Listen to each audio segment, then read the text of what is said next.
Hey y'all, happy Saturday. I wanted to pop on and just kind of share just some of the feelings that I'm having and like just where I am emotionally and spiritually. And I hope and pray that it encourages you or just gives you some insight based on where you are emotionally or spiritually. Um, so during the week, I'm a marriage and family therapist, but on the weekend, I tutor. And I've been tutoring for a while. I love it because education is kind of like, and working with children is like my first love, and therapy has for sure become like my second love. But yeah, tutoring, just because of my schedule and just capacity, like I can't do it during the week. And so there were a lot of families that I had to let go of or turn down. But I still have like a couple of families that I tutor for on the weekend. And a lot of the families that I've tutored, I've been with them for years, especially the ones that I see now. But the last few months, I had really been praying about Lord, is it time for me to hang up my tutoring hat? Like, is it something you want me to continue doing? Or, should it look differently now because of the way my schedule is right now? Like, please give me clarity in that area.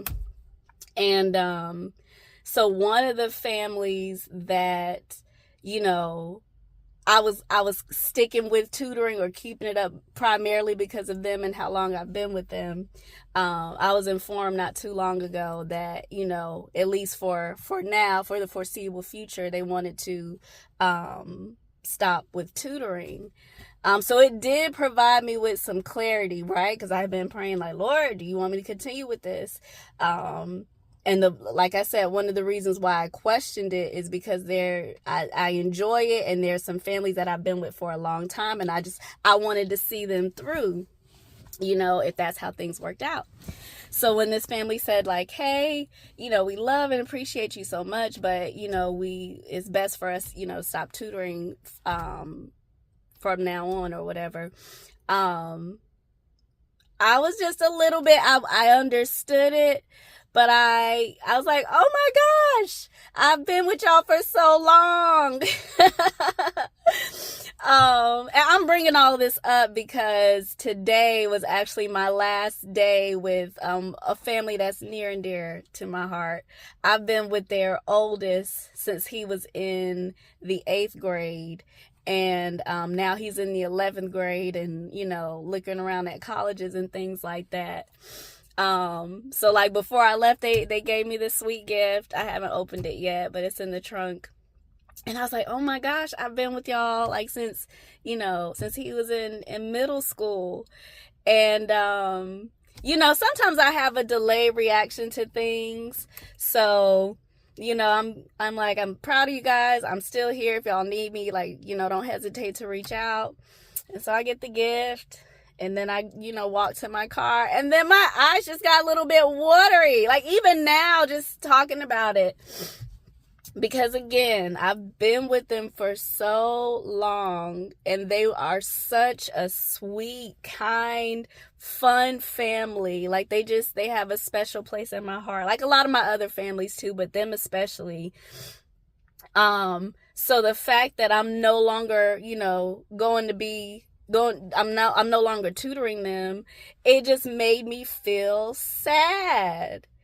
And in my head, it's like there's this sadness of letting them go, but there's also this excitement of what's coming, so to speak. Like what's ahead. Because again, like I mentioned in my last video, I don't just look at things in the natural and just shrug it off. Like to me, when certain things, especially big things happen, naturally or physically, like I'm always thinking about the spiritual or the emotional significance attached to it. And me, I don't know about y'all, but I have a hard time letting go sometimes. And I have a hard time in transitions and with changes. So with this family and just tutoring in general, it has been hard for me to let go. But even though I was sad, I'm still sad. As I was driving away from their house, I heard, this is a necessary ending. A necessary ending. Like, when you think about transition, right? You're always leaving one thing behind and then you're entering into something else, right? So if you thinking about it from a basic like door, right?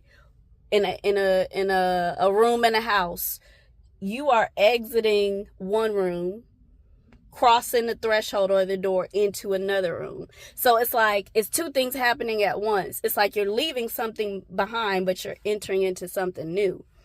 And that's how I feel about tutoring. And that's how I feel about just life right now in general. And just, the family that I'm letting go of, is that this is something that has to end. This is something that I'm exiting from, but I'm also excited about what I could be entering or might be entering into. And it made me think of a dream that I had years ago. I had a dream years ago that I was in the airport with my dad, which is a whole nother, my dad's a whole nother story. Not in a bad way. If y'all want me to talk about it, I will. Just let me know. I might share some things on here at some point. But I was in the airport with my dad and we were getting ready to go through TSA. And so I was in front of my dad. He was behind me. We going through TSA and, go through the checkpoint. I'm looking back and my dad was there. And so I get through TSA and I'm waiting for him. And I look back and he wasn't there with me. And so after a while, I was like, I'm not finna miss the plane for you. So I go ahead, I get on the plane and sit down. And then before I know it, the plane takes off. And I feel like I didn't know the full significance of that dream when I had it. But especially in this season of my life, I'm seeing the significance of leaving things behind in order to enter into something new. Like when you think about travel, right? The dream. Going through TSA, which is a mess right now. I haven't been to the airport, but I've just been seeing all the things on the news and hearing from people. But TSA, when you are getting ready to go to a high elevation, you can't take certain things with you. And the things that you can't take with you are not necessarily bad, but they are things that are dangerous or not helpful, not useful, things that you don't need at that time because of the elevation that you are about to hit.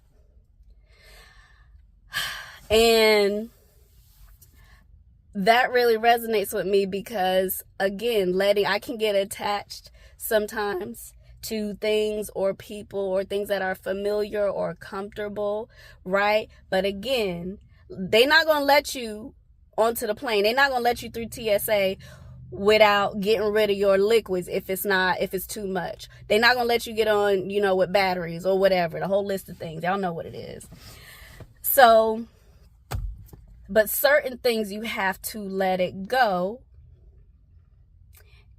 And then once you get where you're going, you can replace those things, or you realize you don't even need those things, but it's for your safety sometimes, and just the reality of the situation that certain things in your past you cannot take with you in moving forward.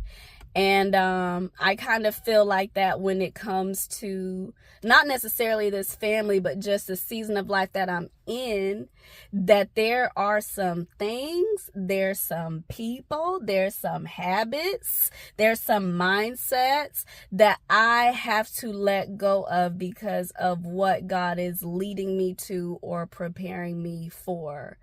And I'd imagine I've talked to other people too, and they're kind of in the same phase, which is cool. But I think that's why it hit me so hard today. with the last session with that family is because they served their purpose in my life, and I served my purpose in theirs, and it was a wonderful, timely connection. We both benefited from it. It was, a business relationship, but there was also a closer connection there with the family. Sorry, I'm getting a call. I'll answer. I'm gonna end this video in a little bit. But also sometimes the Lord will cause us to let go of things, or he will remove things because it's no longer needed. It's something that he has to end. It's a necessary ending before a new beginning. And that's how I feel. So I don't know if this resonates at all with you, or if you find yourself in the same place, but that's where I am. And yeah, I hope it encourages you, and don't be afraid to let some things go. Don't be afraid to let some things go. I got another story, and then I'm gonna get off. My first car that I bought from a friend years ago, I loved it. It was a 2011 Ford Focus. And boy, I drove that thing, and it had, I got in maybe 2 wrecks over the course. No, actually it was a little bit more. That's a whole nother video too, if y'all want me to talk about that. But let me stay focused. I'm getting a little distracted. I loved my car so much because, again, I get attached to things, and I like when things are familiar and comfortable, and that one of those things was my car. And I knew God was telling me, like, you've got to let this go. It's time. You have the money for it. You need it. Like, it's time to let it go. And I didn't listen. I wasn't listening. Like, I knew it, and I just kept kind of like procrastinating. And finally, my car, I got in an accident. It was actually right before my birthday last year. I got in an accident, and my car was totaled.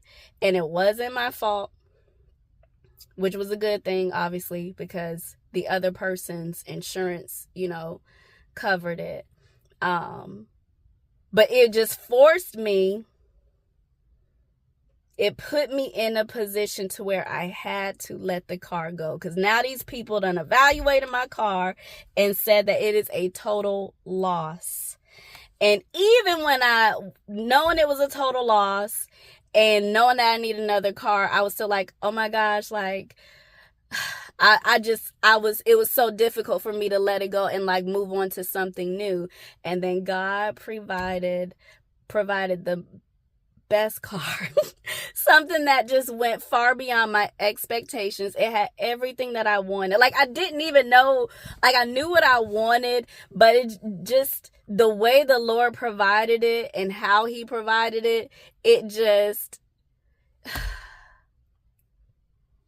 it was just so beautiful. And I can make a video on that too, but I had to let the old car go in order to be in position for a new car and receive and embrace and appreciate a new car. But I had to let the old car go first. And I was a little bit stubborn about it and had a hard time letting it go, to where God graciously put me in a position to where I had to. And then he gave me something that pretty much made me forget about the old car. I will never go back. You know what I'm saying? I got a little Honda CRV, and I absolutely love it. But I say all of that not so much to focus on the car, but letting things go, because you never know what God might be wanting you to make room for if you would only let go and trust him. So that's how I feel about this family and just tutoring in general. But I gotta hop off, y'all. My phone's about to die. I pray that this encourages you and that you have a wonderful Saturday. Bye, y'all.